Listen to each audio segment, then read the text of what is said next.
Сәлем достар, бүгінгі түс жору шығарылымында түсіңізде жақсы көретін жігітін көрсе қалай жорлады.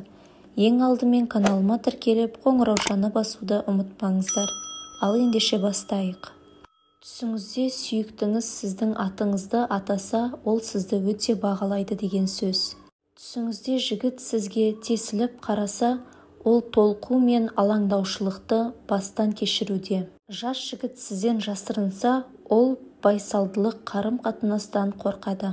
Түсіңізде ер адам кешірім сұраса, сізді қатты көңілсіздік күтіп тұр, бірақ ол жеке қарым-қатынастармен байланысты болмайды. Жігітіңіз түсінде көп айқайласа, сіздің артықшылығыңызды өзінен жоғары сезінеді. Түсіңізде жас жігіттің қалай өліп жатқанын көрсеңіз, бұл жақын арада сізді жаңа қарым-қатынас күтіп тұрғанын білдіреді. Түсіңізде дөрекі, ұрыс, тіпті қорқытатын кез келген адамды көрсеңіз, бұл қарым-қатынаста сізді жақсы ештеңе күтпейді.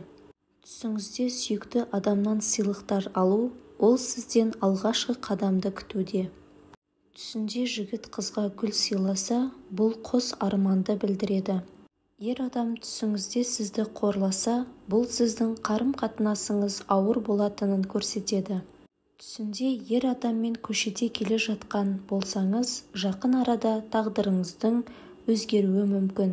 Жаңа өмірдің тууы немесе сіздің өміріңіздегі оқиғалар мен адамдар туралы пікірлердің өзгеруі. Достар, осымен бүгінгі түс жору шығарылымы аяқталды.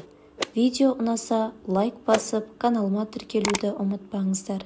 Келесі кездескенше сау саламатта болыңыздар.